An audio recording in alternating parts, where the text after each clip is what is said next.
of the Son, and of the Holy Spirit. Amen. Christ is risen. Indeed he is risen. In today's class, we've just passed the feast of Saint Cyril and Methodius. We're going to be learning about Saints Cyril and Methodius, who are the evangelizers of the Slavs, the people in Eastern Europe to the west of Russia and to the east of the area of Germany and the Alps. We're going to talk about a few different aspects of their life. First, we're going to touch on a biography of St. Cyril and Methodius. They were two brothers who were monastics, who were sent to evangelize the Slavic people. We're going to talk about their actual mission, in Eastern Europe. And then we're going to talk about some takeaways that we can apply in our own lives and in our own parish settings about just what Orthodox mission work is. Because when people hear mission work, a lot of times people think of a family that goes and runs off into the jungle and starts handing out Bibles or something like that. And that's not what the Orthodox understanding of mission work is. So just some important lessons we can take away about how Orthodoxy does evangelization and does mission work. So St. Cyril and St. Methodius were two brothers. They grew up in Thessalonica in the year 800. So they were 9th century saints. They were two brothers of 7, St. Cyril being the youngest. And they were born named Constantine and Michael. So their birth name was Constantine and Michael, and they adapted new names. It's often a monastic practice to when you're tonsured a monk to take on a new name, because the old man dies and then the new man is born again in Christ. There's a monastic practice to adopt a new name when you're tonsured a monk. So they were born Constantine and Michael, and later adopted the names Cyril and Methodius. Their father died when St. Cyril was only 14. And a man named Theostikos, if I'm pronouncing that right, became their protector, and he was also a powerful educator. So both became a monastic. St. Cyril became a priest, and he also began studying, I believe it was rhetoric and philosophy, under a man named Photius. That would be kind of consequential later on in his life. St. Cyril became a monastic and a priest, and then after he completed his studies, he'd also become a professor of philosophy and of rhetoric. Methodius, who was his brother, who was his older brother, but he was sort of his subordinate, it's like assistant on their mission, remained a deacon for some time, later became a priest, and later he became an archbishop. When they were younger, their mission to evangelize the Slavs was not their first experience in mission work. They were first sent to evangelize the Khazars, who were people living on the shore of the Black Sea, near modern-day Georgia, where the city of Tbilisi is, that area. In very southern Eastern Europe, to the point where you're almost entering Turkey. So a land not too far out of the Byzantine Empire. They were born in Thessalonica, so they were part of the Byzantine Empire. And that was their first experience in evangelization. They're called equals to the apostles because they went out and they evangelized the people that had never heard of, that's not entirely true, but they evangelized people from the ground up and brought them orthodoxy. Now, their mission was like, a lot of times their mission to evangelize the Slavs can be very romanticized. They're not quite the patron saint of our people. St. Nicholas is typically regarded as our patron saint. But they are highly revered among Slavic people because they brought orthodoxy to the people. And sometimes their mission can be remembered as, they're these pagan people living in total darkness, and they're just parading from village to village, holding up a cross, and everyone's falling down, on their knees and praising the Lord. And that isn't exactly. There was no magic wand. They didn't just walk into the town and suddenly everybody's Christian. Their mission was much more organized. It's the best thing I can compare it to, and it's kind of an odd comparison, but is when we look at the history of people fighting in Vietnam or people fighting in Afghanistan or Iraq, and taking on these insurgencies, where they're not so much focused on pushing back a border, but they're focused on sort of winning over the hearts and minds of the people, and they're trying to understand the culture that they're in and understanding how we can make that culture better without, changing and offending that culture, and how can we sort of bring them towards and win over the hearts and minds to show that we're the good guys. And it was not a military kind of operation or anything, but their approach of understanding the people that they were sent to, and then coming up with a systematic methodology to not change them, but to introduce them to a new concept without expecting them to change who they are. That was what their mission. That was how their mission worked, and it was not. And it was what made them so successful. Because another misconception is that the people in the Slavic countries had no prior experience with Christianity. They had, and they had actually been exposed to Christianity, and they were becoming Christian already. But the people that were Christianizing them were were Western Christians. And they wanted them to become like Western Christians, and they had no interest in doing that. Saint Cyril and Methodius had no interest in changing who they were, who the Slavs were, and that was part of what made them so successful. So before we get deeper into the mission of Saint Cyril and Methodius, it's just like we talked about in the previous lesson about St. Mary and St. John, these are people that existed within history, and they're products of their time. So St. Cyril and Methodius existed in the 800s, in the 9th century. There are a couple of things going on in the 9th century. The first of all is that there was no schism yet. It was starting. There was no, the Great Schism wasn't just the churches that were together and then cracked or broken, and they're completely separate. The Patriarch of Rome, or the Pope, and the Patriarch of Constantinople still recognized one another. There were disagreements beginning. And there was a Western Christianity and there was an Eastern Christianity, but they were still communion and there was still one Orthodox Church. The other thing that was going on was after the fall of the Roman Empire, you had the Dark Ages and Europe was completely shattered. And now it's finally beginning to get back together under a man named Charlemagne. And he's going to wind up being important later on in our story. Charlemagne was Charles the Great. And he's someone that united most of Western Europe, united parts of France and parts of Germany, and then was crowned the new Holy Roman Empire by the Pope of Rome. There was the Roman Empire, and now there's the Holy Roman Empire, and it's really Germany and France, but Charlemagne rules over those territories. And it's also important to understand that the power of your kingdom and the power of your church are super interrelated. Now in America, we have separation of church and state, where you have a freedom of religion. There's a lot of different churches existing within the state, and the state is not supposed to mandate one to be a particular religion. But it is still okay, of course, for the church to comment on what the state is doing. That wasn't the case in the 800s. It was the power of your state and the power of your church were very much interlinked because you had a lot of monarchies. And for a monarch was anointed by God to rule his people. So having a powerful church was really important to a monarch.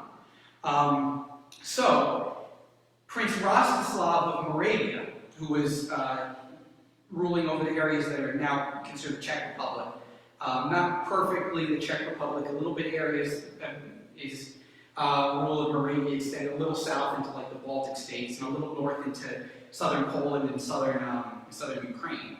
But that swath of land where our people come from, the Carpathian Mountains and all that, Prince Rostislav was ruling over those areas. And he contacted Patriarch Photius, who was St. Cyril's professor, and now was the Patriarch of Constantinople, occupying the same office that the Patriarch Bartholomew does today. He's the Patriarch of the Byzantine Empire. Rostislav contacted Patriarch Photius and wanted him to send some evangelists to Christianize his kingdom. Now this was partially because, some of this stuff may not necessarily give us the warm fuzzies, but it's important to understand that God works with what he has. Prince Rostislav may have wanted to strengthen his power and may have wanted to have a greater ally in the Byzantine Empire, but also a little bit wanted to Christianize his kingdom. But that's okay, God works with that, and he sends the people that need to be sent, the people who do have the absolute pure intentions in Saint Cyril and Methodius, to evangelize the people. So Prince Rostislav requested Patriarch Photius to send 2 missionaries to come and Christianize his kingdom. They had already been exposed to Christianity through Western and through Roman Catholic missionaries, but he expelled those missionaries from his country. They didn't, mostly because in the West it was very important.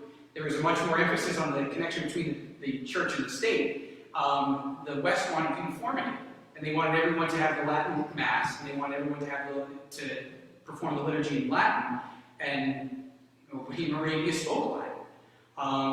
The actual Roman, there was a Holy Roman Empire. The Roman Empire had fallen years before. So Prince Rostislav wanted to get some evangelists in who could evangelize his people without expecting them to become French and German. So in his letter he said that the Slavs already adhered to Christian law, and he had previously expelled Catholic missionaries. So St. Cyril and his brother Methodius were sent by Emperor Michael III of the Byzantine Empire and Patriarch Photius to Moravia to begin evangelizing the community. Now the first thing that they did was not to just go into a town and to start handing out Bibles or to start reading the gospel. They collected a core of people, disciples in a sense, or almost like a central group of teachers and staff for their project, and they began training them. And they created an alphabet. They created a new way to talk to people. There was whatever sounds existed in Greek that needed to be relayed to the Slavic people in Moravia didn't exist in their language. So they created a language that was sort of a blend of the sounds that they were speaking then and a blend of the sounds that existed in Greek. And that alphabet was called the Glagolitic alphabet. And they created a language that evolved into an alphabet called Cyrillic, like St. Cyril. You have the Cyrillic alphabet, the alphabet with, now it has the backwards R, and the C makes an S and the P makes an R sound. The alphabet that you see in a lot of Russian writing. But they created this Glagolitic alphabet, and the language that they created is evolved into Old Church Slavonic. And they translated many parts of the Bible. They began with the things they really needed to translate. They translated the Psalms, because the Psalms play, if you listen to the liturgy and you have the Psalter next to you, you can go through and you can find the Psalms are all over the liturgy. If you're going to perform the liturgy in a certain language, you need to have the Psalms in that language, or you're going to miss out on entire sections of the liturgy. And they began by translating the New Testament and the liturgy of St. John Chrysostom. And then, as they stayed there, they began translating parts of the Old Testament as well. There's actually there's a text that, there's electronic recordings of it too, called the Prague Fragments, because Prague was in Czechoslovakia, and that was they were primarily based out of what's now the Czech Republic. There's a text called the Prague Fragments, that's the liturgical text in the Glagolitic alphabet, the sort of pre-Cyrillic alphabet, the alphabet that Cyril and Methodius created. And it's fragments from the liturgy and fragments from the New Testament. So there's evidence that there was this sort of pre-Slavonic version of Slavonic when St. Cyril and Methodius sat down and began inventing an alphabet. So it's very fortunate that Cyril was so educated, because he really had to be able to get to know the people that he was evangelizing and then create a way to talk to them. Sort of blend the language that they had and blend the Greek language together to create a new language that evolved into Slavonic. As he was there, and as St. Cyril and Methodius were there, their mission work began gaining traction. Are there any questions so far, by the way? No, not yet. Okay, super. their mission work began gaining traction, but there were other missionaries, Frank missionaries, from the people that make up France, were being sent in and were sort of competing with St. Cyril and Methodius. They were sent from the area that Charlemagne was ruling. And the missionaries were visiting from the west, and their primary goal was their primary goal was evangelization, but their goal of cultural uniformity and language uniformity was they were trying to push the Latin liturgy on the people in Moravia, and obviously they had never heard Latin. It wasn't really being received in the same way. So there was this conflict brewing there. It's almost like a turf war between the East and the West. So St. Cyril and Methodius thought that it was not going to be good for the gospel for you to have these two groups of people now sort of vying for territorial control through their church. Because the Frank missionaries were probably perfectly fine people, but they were sent by people who wanted control over, wanted to assert some authority over Moravia. And Cyril and Methodius are saints of the church, but part of the motivation of not necessarily Patriarch Photius, but of the Byzantine Empire, was to extend his cultural sphere of influence. So even though the people there may be perfectly fine, and they may be perfectly blameless, they just want to evangelize, there's a risk of this this almost like turf war between the two groups becoming a stumbling block for the gospel. It becomes almost like a scandal that now you have two groups of Christians coming in and preaching the same thing, and one saying it's important to do it in Latin, and the other trying to create another alphabet, and there's this friction. And Christ says in the gospel that in reference to he's talking about he's gesturing to some children, and he says if any of you are a stumbling block to one of these little ones, it's better that you tie a millstone around your neck and cast yourself into the sea. Basically, don't get in the way of the gospel. Don't do anything scandalous that's going to get in the way of the gospel. There's a great quote that I love that in order for Christ to become visible in his community, first the priest must become invisible. If you're doing mission work and you're trying to evangelize people, you really need to get out of the way as much as you can. And if you have this conflict between two groups of people, then inevitably you're going to have both sides saying they're right, and probably both are right to an extent. But to an outsider looking in, that winds up looking like, wow, these Christians are just like everybody else. They have their dogma and they fight over it. And how can this be the truth if they're arguing over the same thing? So St. Cyril and Methodius said this is going to be a scandal to people who are trying to evangelize, and we need to get this sorted out. So they went and they visited Rome, and they brought a group of their disciples, a group of the people that they had trained to begin evangelizing the Slavs, and they took them to Pope Adrian II, and they also brought the relics of St. Clement, and they told Pope Adrian II about their mission to the Slavs, and they agreed to celebrate the liturgy in both Latin and in Slavonic to sort of placate some of the concerns of the West about the Latin Mass. The middle road. Yeah, they took the middle road. They did the shrewd thing, and it was almost in a sense they said, they didn't lose. It was kind of like that expression, "Pick which hill you're going to die on." They didn't lose sight of their end goal of evangelizing the Slavs. So they said, you know what, we'll celebrate the Latin Mass because we know that's going to die out in a couple of generations, and as long as you let us celebrate the Glagolithic Mass or the Glagolithic liturgy. And Pope Adrian II said, great, you made Methodius the Archbishop of now what's Serbia, off the Mediterranean Sea. And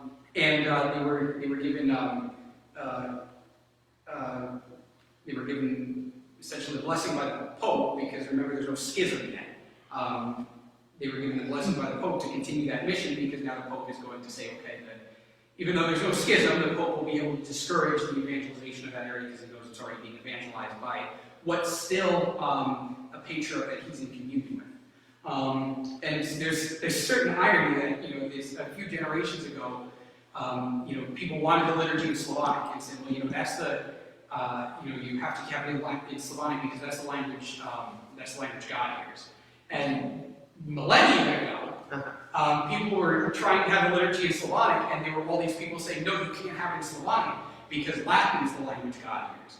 And you have all these people wanting to celebrate the liturgy in the language they speak, and the more conservative faction of Christianity was saying, no, you can't do that because it can only be in Hebrew and Latin and Greek, and if you don't speak any of those languages, you have to learn them. So there's a certain irony to, then a few generations ago, you had people wanting to celebrate the liturgy in English because that was the language they spoke, and a more conservative faction saying, no, you can't do that because it's Slavonic, that's the holy language.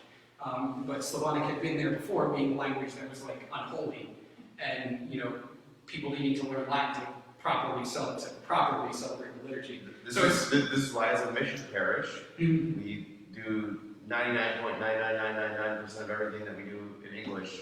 I can't say 100%, but it might as well be 100. It's mostly English because, and the canon says that the liturgy is supposed to be celebrated in either Hebrew, Latin, Greek, or the fourth one is the language of the people. So whatever language people are speaking there. So if you have a German-speaking person in your parish, or if you have a Spanish-speaking person in your parish, the canon says, you can do something in Spanish. You can celebrate in German. The most important reason why the language was chosen is so that people can understand the liturgy. Before we get into the lessons and the things we can take away from St. Cyril and Methodius' mission, is there anybody who has any questions either online or here? Father, do you have anything to add so far? No, I'm enjoying it. Not online. So there's some important lessons to take away. The first off is in Orthodoxy, not so much now because the mission landscape has changed, but in early Orthodoxy, missionaries were primarily monastics, and that's because the mission work is dangerous. A lot of times if you were a missionary or if you were one of the apostles, you'd say something and people wouldn't like it and they'd try to kill you. And so the church sent monastics. It's still dangerous. It's still dangerous. It still is dangerous. But there are far less areas that have never heard of Christianity before. That's not to say that mission work is any less dangerous, but it was very common that you'd go somewhere, try to evangelize, and you'd be chased out of spears. So because monastics don't have any family, and because the family unit is the building block of the Orthodox Church represents the family unit as sacred and as the building block of the whole society and of the whole parish life. The early church said we should be sending monastics out because they don't have a family. And if we take a husband or a father or a mother or a wife out of the family unit and they go off somewhere to evangelize and they get killed and they don't come back, that's going to be devastating for the community that those people are in. So the early church primarily sent out monastics because they had less ties to the world. They had chosen to live the angelic life beforehand, before the last day. Another important lesson to take away is that there's no magic wand in evangelization. I remember one of our professors in seminary, Father Ken, would always hold up the hand cross and say this, this isn't a magic wand, I can't wave over you and change who you are.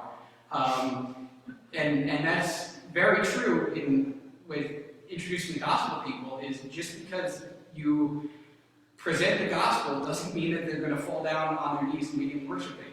Sometimes, it's just not even about the gospel, it's just about you weren't the right person to bring it to them for whatever reason. There wasn't that connection. But St. Cyril and Methodius were practical and had a plan. They didn't just start shouting out the gospel. They got to know the people that they were evangelizing. They created a way to talk to them. They educated them, and they went, and this kind of dovetails into the third big takeaway. They made every effort to make sure that their first, the message that the people they were evangelizing received overwhelmingly was that we love you, and we love you as the people. You're not a project for us to change. We care about you, and we want to create a language to interact with you and to tell us about our faith. So they approached it with a plan, and they made decisions. It's a lot less romantic to think that Saint Cyril and Methodius stayed up late nights with their, all the people that they had trained, deciding, what was the best way to allocate resources and things like that. But it's very possible they did, because if you're going to do something as big as evangelizing an entire group of people, you have to make those difficult and almost kind of worldly decisions. You can't just run around with a gospel and a pectoral cross or a hand cross and hope that people are just going to line up behind you. If there's nothing to follow, they're not going to follow. Can't wave the magic wand. Yeah, can't wave the magic wand. And it dovetails very much into this third point that we, in the Orthodox Church, we evangelize people, we don't evangelize ideas. It's not about some kind of abstract dogma. It's we're going to find you and we're going to meet you as a person and let you know that Jesus Christ loves you in whatever situation you're in. He's never going to withdraw that love from you. And if people don't receive that, that's okay, because it doesn't mean they won't receive it from somebody else later. The idea is not like the emperors and like the kings to like push our borders out, but it's to win over the people, not for ourselves, but to win over those people to Christ, to bring those people to Christ, whoever and wherever they are. The Cyril and Methodius did not push. They were Greek. They didn't push Greek on the people in Moravia. They didn't push Latin because it was the holier language. They didn't expect them to change to become like that. If anything, St. Cyril and Methodius, by inventing the language, changed themselves a little bit to become more like the people that they were evangelizing in ways that were not, in ways that were acceptable. They didn't, become pagans. They became more like the people, more like the culture of the people that they were evangelizing. Because when you show that love for somebody's language or somebody's food or somebody's way of life, people understand that you're one of them. And when you can show that you're one of them, they're more receptive to your message. Yes. We do have a question that says, this is from your dad, by the way. At this point, were cultural elements of worship allowed to differ besides languages? Oh, mom. It says mom after that. Cultural elements of worship allowed to differ besides languages. And they're talking about music or things like this. I would imagine, I don't really know. I would imagine so, as the churches were just so spread out that, and we still had 5 different patriarchs, and this is just the best guess kind of taking the information that I have. There were still 5 patriarchs that were in communion with each other, but very, very, very spread out. Rome was already starting to come up with doctrines that the Eastern Church didn't accept, and they were still in communion with each other. So I would assume that, if the church in Alexandria recognized a saint that maybe, the church in Antioch hadn't heard about yet. Of course, their church calendars will look a little different. And I'm sure that just some of the music is written for Church Slavonic, and when you take the language and you take the notes and slap them onto English, it can sound really weird, like you sort of end a sentence mid-sentence and then start again. So I would imagine the music would have to change from location to location just because of dialects and because of languages, if that answers the question. I'm not sure if there's any evidence of it. It's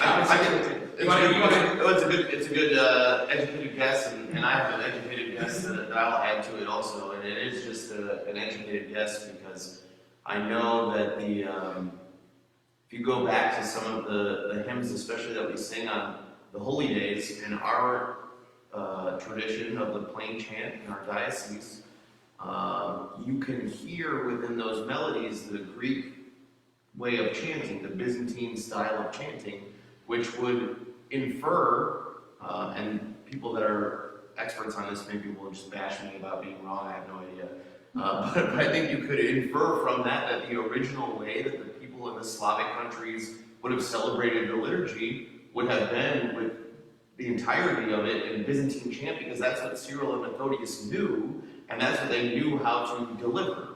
But piggybacking on what you said, Deacon Andy, I would assume that it was not very long of a time frame, rather in short order, that they adapted that to more comfortably fit what the people were used to hearing even in their ears. So maybe the people in those Slavic, this is a total educated guess, and there are books written about it, and if you want to know for sure, you can, I have some that I can share with anybody that wants to know, that I haven't read, but they're sitting on my shelf, and it's just kind of like a niche topic, I would say. But probably relatively short amount of time that it took to adapt that in a way that was more comfortable for the people, even in their own ears, to sing more joyfully the hymns to God in the language that they knew and in a style of singing that drew them even closer to Christ, because it was what they knew already. And I think that as far as I have ever thought about it, that's just like creating a language, helping people to be able to celebrate the liturgy in a way that they're comfortable and drawing them closer and closer to Christ. That's exactly the ethos of Cyril and Methodius. If that's not exactly what they did at that time, I would imagine it was short order before people did it on their own. One of our classmates in seminary just popped into my head because of what you were saying about the Byzantine chant. One of our classmates in seminary actually did a thesis project on finding the musical link between the prosopagnia that we sing and the early Byzantine chant. You can actually, it takes a little bit of detective work and guesswork, but there's certain formulas and melodies from the written music in the 1890s that you can trace back and see in the Byzantine chant of like the 11, 10, or 1000s. So they obviously developed very differently. The Byzantine chant is probably closest approximation would be what the GOA sings, and it's much more minery and much more heavy sounding, whereas it's a little more cheerful. But they began at sort of the same point, and then separated based on what people in the area were just singing. And isolation too. Yeah. Like people in different villages would have different. Even in our own diocese, we have some people do tone. There's one way of doing tone four in one place and another way in another place, and they're both right. One of the other languages we can take, or one of the other lessons we can take away is that the importance of educating people. I didn't write this one down in my notes, but it did just come to me. One of the big pushes with evangelizing within America. They've done surveys and they found that the best parishes and most thriving parishes have well-developed adult education and well-developed Sunday schools, and people know what's going on. People then and now are smart and saying, this is the way we worship, and that's good enough for us, and that's what God wants, so you should do it. That's not going to be good enough for 99% of people. People aren't sheep. They want to know what's going on. And Saint Cyril and Methodius made sure that they took their time to educate them and show them what was going on. They didn't treat them like children and said, this is the right way, so be like us. And finally,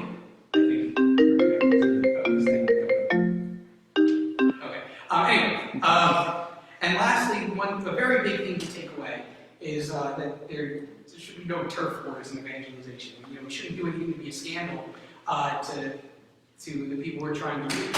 I remember the dean of the cathedral when I was in seminary, Father Deacon, once said that if anybody says they found, there's a billion ways to do things in Orthodoxy. If anybody says they found the most Orthodox way, run, because it's not Orthodox. I think a lot of times, especially for people coming into the church, they can feel like this is the one right way to do things.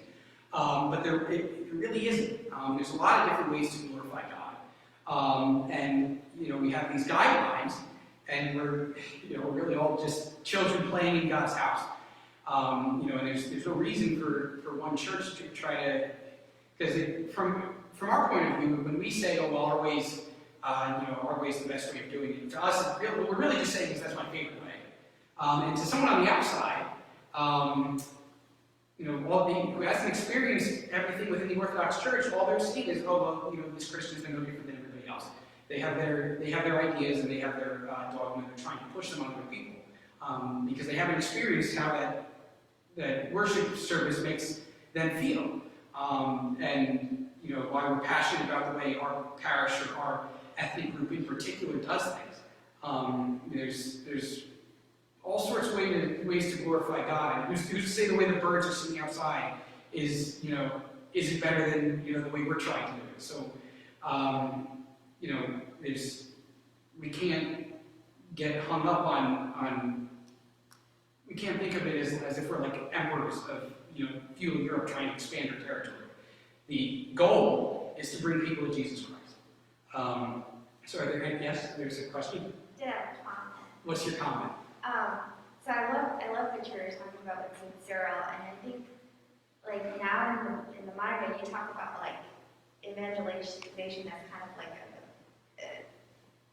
as a whole group, because that was back in the day, but at least you didn't think about like evangelizations in more of a simpler sense, like how can we be evangelizers just like in our everyday lives? Is that? I think the most important, the two things that St. Cyril did that really set them apart from the Western missionaries that were coming in trying to sort of spread Charlemagne's influence. And I feel like I'm poo-pooing the Western missionaries a lot. I shouldn't do that. They were perfectly fine, but they were sent by Charlemagne to spread his influence. And what they did was they were trying to push a language that people aren't familiar with. And what made Cyril and Methodius so successful was that they showed the people that they loved them, and they educated them. So I think the best thing we can do, and we can boil this down as, it doesn't have to be like a big corporate thing where we're evangelizing entire people. We can boil it down to one person, and you can show that any one person that you love them and you care for them. That's about the most human thing you can do. I think everybody knows how to do that. And the other thing you can do is you can educate them. You can tell them why you're going to church. When people ask why you can't hang out on Sunday morning, you can tell them what you're doing. When people are asking why you aren't even meet in December or in March, you can tell them why you're doing that. And you can love them, and you can educate them. And like I said, there's no magic wand. Just because you love them and educate them doesn't mean they're not coming to church. And if you're loving them, you're educating them. Because if you educate them and you don't love them, then you're just pontificating. And if you love them but you don't educate them, then you're not really evangelizing, you're just kind of being nice. But if you love them and you educate them, if they don't come, that's okay. There's no magic wand. It's not like it's not like you're solving a puzzle. It's like you put the pieces in the right order and bam, everything works. You do the things you need to do. You love them and you educate them, and then if they come, they come. And probably plenty of them probably will. Just like in the Field of Dreams, if you build it, they will come. But some of them won't. That's okay. That also doesn't mean they're evil. It just might mean you weren't the person that was able to relate it in the way that would be receptive to them. Another question? More comment. Okay. It just reminds me of a conversation I've had with Frank. Someone once told me that before we start thinking about evangelizing someone else, I think one step for us is also to educate ourselves, right? So we can't educate ourselves if we're not, we can't educate others if we're not ourselves. We can't educate people. You can't give what you don't have. If you don't really know why, one of the first things I learned in teaching is if you don't know the answer, don't try to make something up because everyone's going to sniff it out. Like if someone asks you why you fast during Lent and you don't know the answer and you try to make it up, they're gonna know, and that's not going to be educating them, or you're going to give them misinformation. But so it's good to know why we want to know why we do things so that we can educate people. But on the flip side, if you don't know and you're just on the spot, it's always, I'm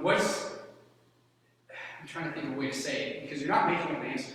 But in a sense, you don't have to worry, like Christ says, you don't have to worry because the Spirit will, don't worry what you'll say in that hour because the Spirit will guide you.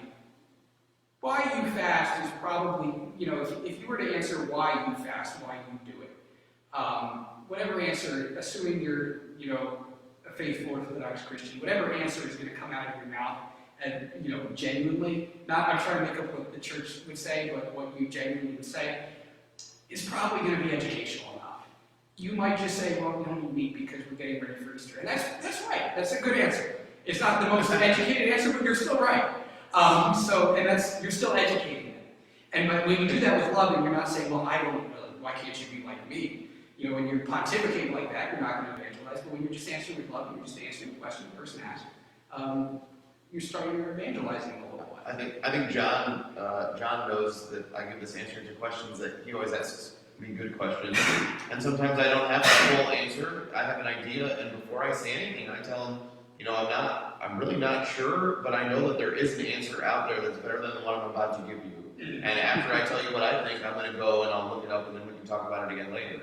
And that's, you're never going to know everything about the church.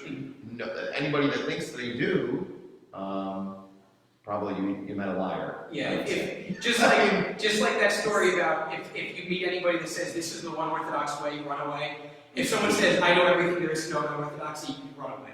That person is fooling themselves. In 3 years in seminary, I learned that it was almost like it's like going to the bottom of a bottomless pit. You're falling and you're like, wow, I must be almost at the end, and you're like, there's a lot more to go.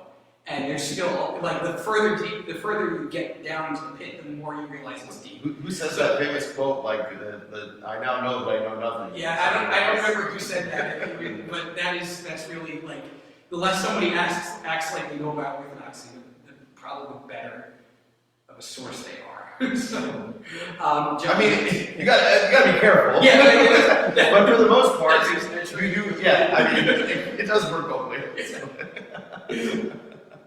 But when I said that, I was thinking more in terms of, sometimes the most knowledgeable people I've met in Orthodoxy have. They're also the most humble.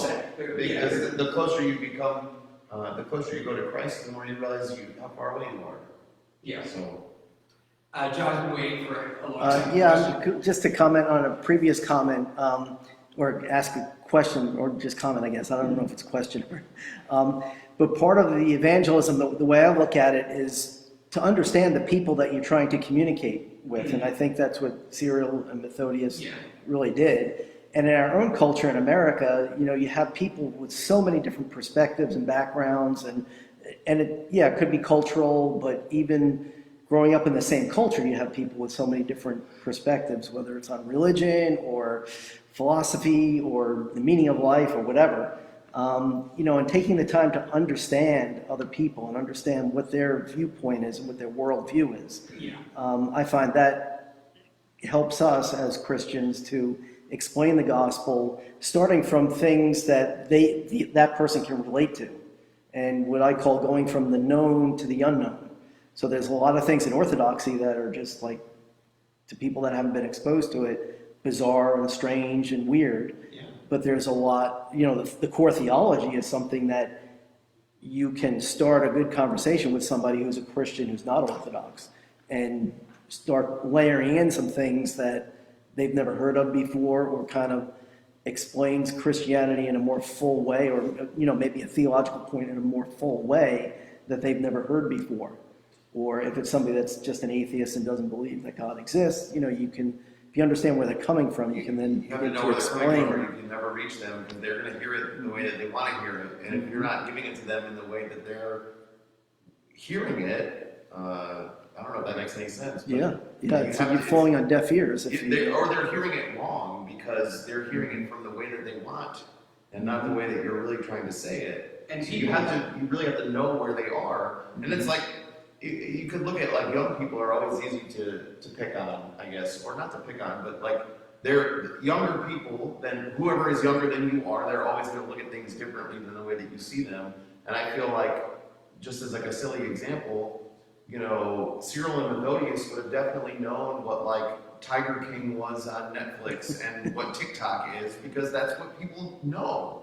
And you can't talk to them if you don't know what those things are. It doesn't mean that you have to like those things, but you should know what they are so that you can talk to the people and give them the gospel in a way that they're used to receiving everything else.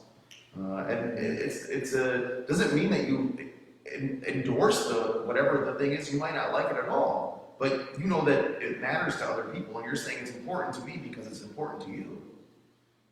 And I think in America, we're just like John was saying, there's so many different viewpoints that most of us are speaking the same language, but in a way where sometimes it's almost like everybody's speaking different languages, because the same word can mean very different things in all sorts of different people.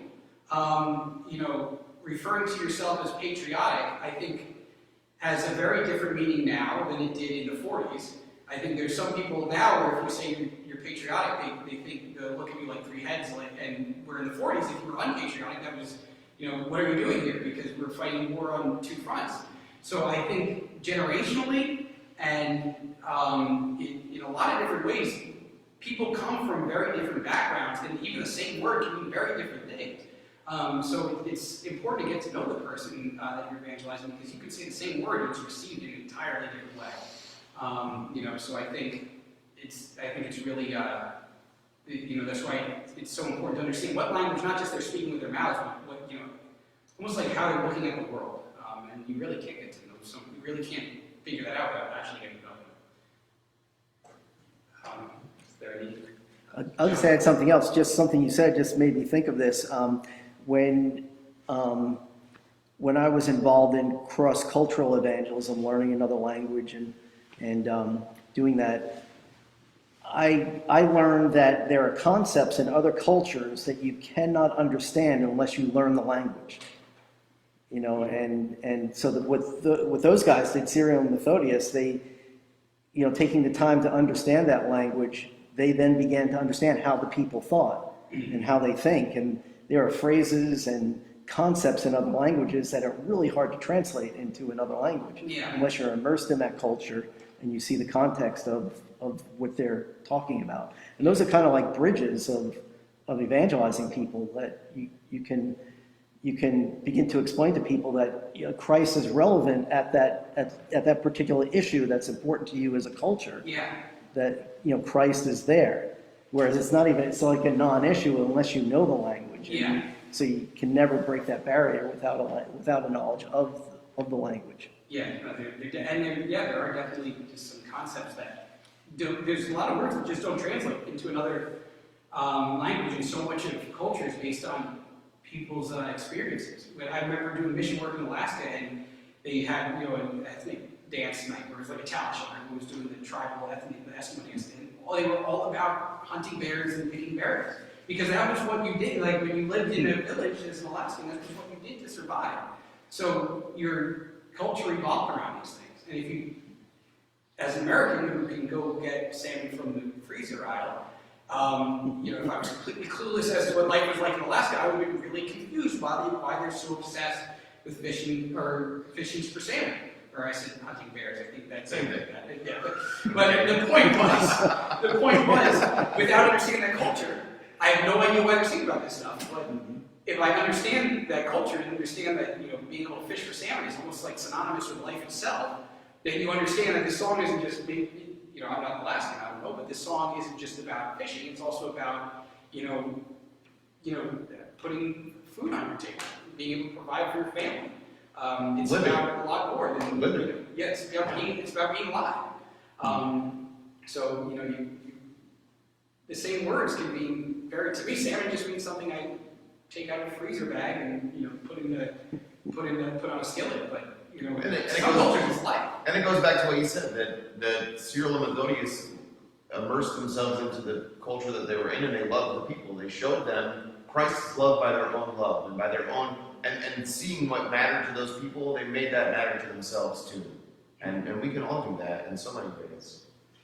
I guess if there's no other questions in the comments section. No.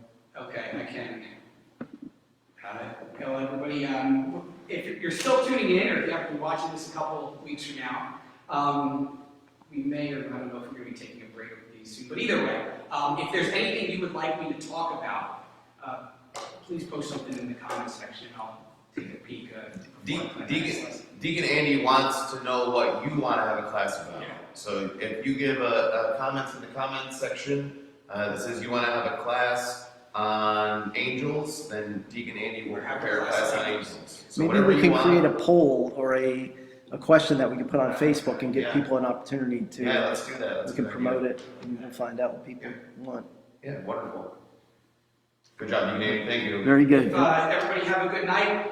God bless. Christ is risen. Indeed, he is risen. I'll see you guys at our next class, and I hope to see you all back in the church sometime soon. Amen.